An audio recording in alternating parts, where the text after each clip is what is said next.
Good afternoon, everyone. My name is Figen Ulgen, and I work for Woolworths New Zealand as their head of analytics and insights. If you're trying to catch the pronunciation of my name, as I get that question a lot, it's Figen with a hard G, as in the word figure, and that's a great segue to how I'm going to use figure skating and ice skating rinks as an analogy to data governance. So please bear with me as I try to share my screen with you.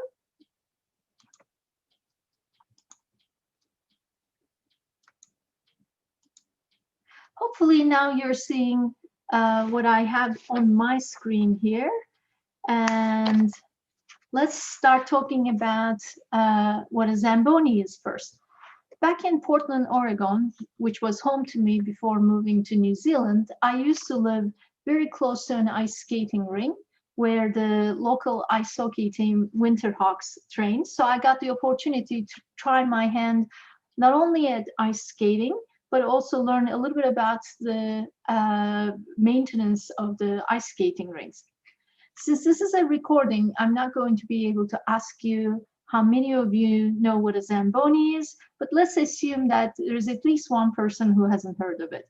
So in any case, Zamboni is the generic term nowadays for the ice resurfacer, and what you see here is a pretty low-tech mechanical one. I think the history and evolution of a Zamboni is actually quite interesting. And New Zealand being the country of number 8 wire, since this has very much of a innovative entrepreneurial bent to it, I'd love to tell you the history behind the machine. So Frank Zamboni was originally in the refrigeration business. He created a plant making ice blocks that could be used in refrigeration.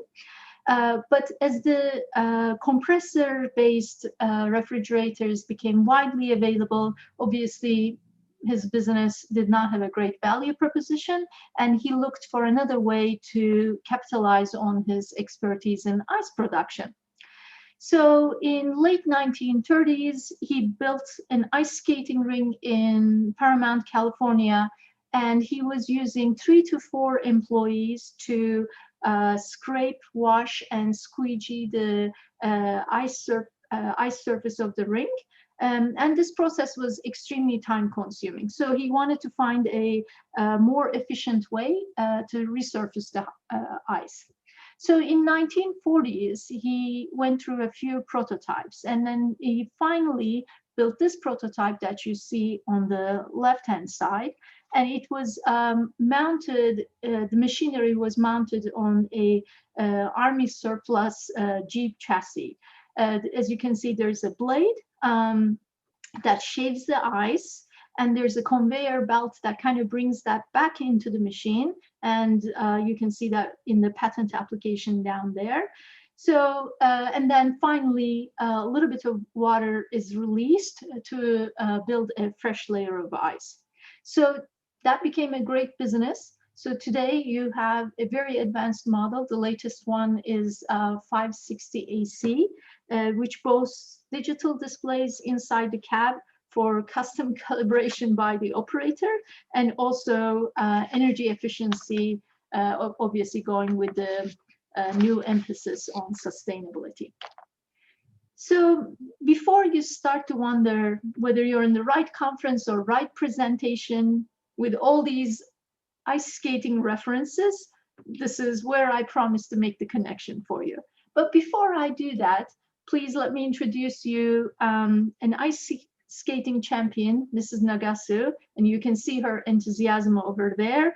That's right after she landed a perfect triple axel during the Olympics. So people have tried this before her. Only 2 other women succeeded. It's a pretty difficult move. It requires 3.5 rotations in the air. And many ice skaters actually blame the condition of the ice skating rink if they don't land this successfully, which very much reminds me of how everyone blames the data, the lack of it, the amount of it, the quality of it, so on and so forth. when they can't get the answers they're looking for in the business era. So let's talk a little bit about how we can build a great Zamboni for analytics or for business in the form of data governance. In Countdown, we have a fairly well-established data governance function, and we strive to keep our data in really good condition through checks and balances that we have embedded into our systems and processes. Some basic principles are in place here. So one of them is, for example, minimizing the replication of data across systems to keep one source of truth, and optimizing. This helps us optimize where we build our analytics and keep the amount of replication to a minimum. So when COVID hit, our ability to respond to the business needs with the help of data and analytics was better than many businesses around the world. For example, we were able to add over 2,000 new employees into our payroll system to have additional support in our stores and distribution centers. And you probably experienced this firsthand, but over 200,000 people wanted to shop online. They were new online registrations for us. And we had to convert 5 of our stores into what we refer to as dark stores to increase our delivery capacity for all of these online offers, which is about 60% increase in capacity, like a step function change. It is not an easy feat. All of these efforts were sustained by a robust IT infrastructure and accompanying data and analytics platforms. So you can imagine that when all of those hundreds of thousands new customers went online shopping, some of our elderly population or people who are not as IT savvy had difficulty getting food delivered. To overcome this problem, we set up the priority assistance service within 5 working days. Again, the speed of the setup for this program is not only a testament to our commitment to making Kiwis' lives better every day, but also our ability to support this endeavor with our back office systems, which obviously include our data storage, data maintenance, and analytics capability. Data governance is not an area where we can rest on our laurels. Constant vigilance is what makes the difference between an organization who can do such quick changes and respond to unexpected situations, as I mentioned in the previous examples. So here there's an IDC projection that in about 5 years, the worldwide data will grow more than 60% to 175 zettabytes. When I read projections like this, even though I live and breathe data, I have a hard time visualizing what dealing with zettabytes of data will look like, what kind of server farms we're going to have to build for them. Even as I record this presentation, I'm making my contribution to tens of gigabytes that will float around in the tsunami of data in the next couple of months. So with all of this data coming in, we need a way to manage it. If you're a CIO or a CEO ready to approve your IT budget, please make room for data governance, as it's going to be a fairly important part of your investment. One of the ways we need to think about data governance is to acknowledge that even though it might come out of an IT department or analytics department budget, it is actually a cross-functional charter.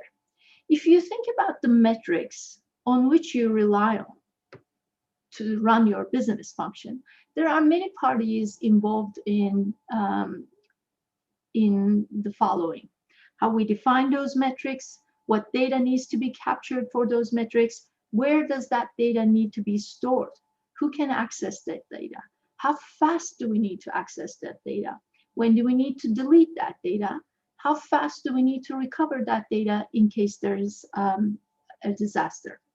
So when you think about your data governance function, please invite legal, finance, data architects, business product owners into the conversation, so you can unearth all of these critical issues in order to have a cohesive and 360 view of all the requirements.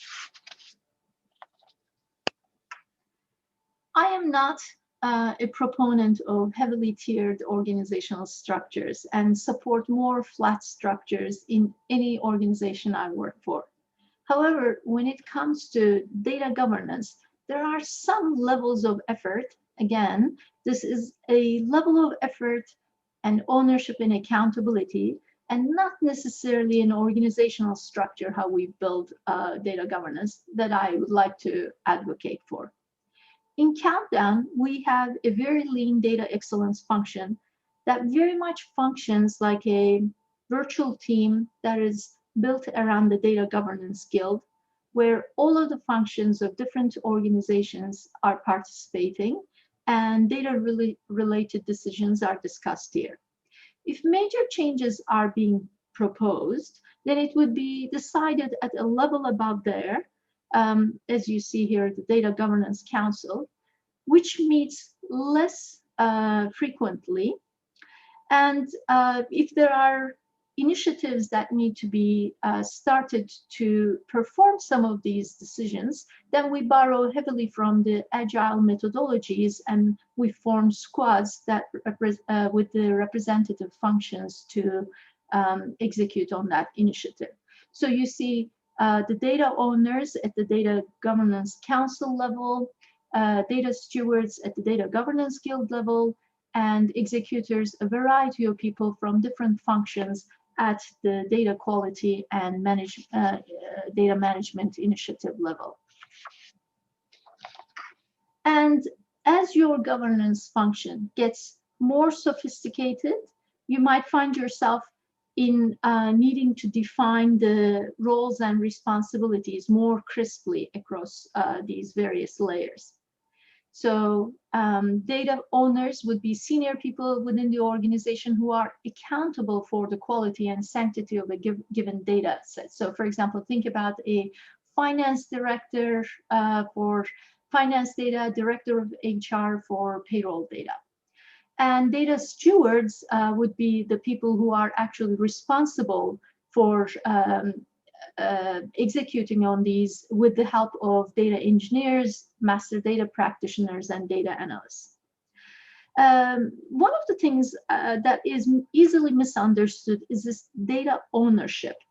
In my experience, some teams take this as we own this data and you cannot access it. First off, we should all get used to the idea that the data captured in any company belongs to the entire company, and whoever has a legitimate business need should have access to that data. This is the simple logic behind democratization of data and analytics.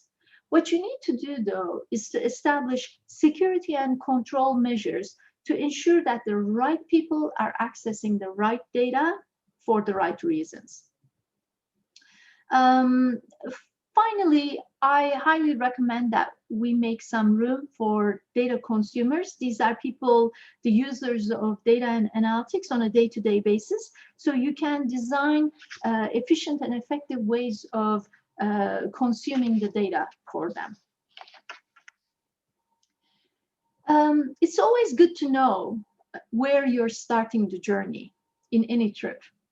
And in data governance, there's no exception to this. So if you want to take a baseline to understand where you're starting from, there are many consulting firms who will come and work with you to assess the situation for your particular organization through interviews and audits.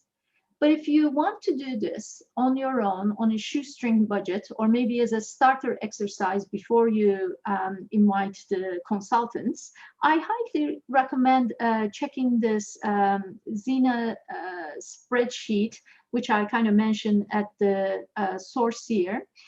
And no, I am not a shareholder for Xena, nor I am receiving anything for this mention. What I liked is that they have a fairly detailed set of areas for you to assess your capability, and eventually this spider graph gets generated. And again, just to make sure that this doesn't get misunderstood, what you see here is a sample one from an article and not countdowns on assessment. At the beginning, or a few slides ago, I mentioned data democratization, meaning providing access to data to whomever has a legitimate business use case. There needs to be a balance between democratized access and security, and many corporations use things like Microsoft Active Directory or similar capabilities to systematize this. My last employer, Intel, had actually a great best practice. They had perfected this through an IT application where if you moved from one group to another and changed your job, your new manager would just simply receive an email listing all the data and systems you have access to, and they would simply click through to continue or remove your access. Similarly, there's a fine balance with curating every piece of data based on a previously defined schema versus accepting all the data and discovering what's in there afterwards. On one end of the spectrum in curation, you might miss on some rich, detailed data that you could actually apply some big data analytics on, extract insights you didn't even think you would find. And on the other hand, if you let everything loose, dump it into a data lake, soon it might turn into a data swamp, especially if you're not keeping good metadata on your data.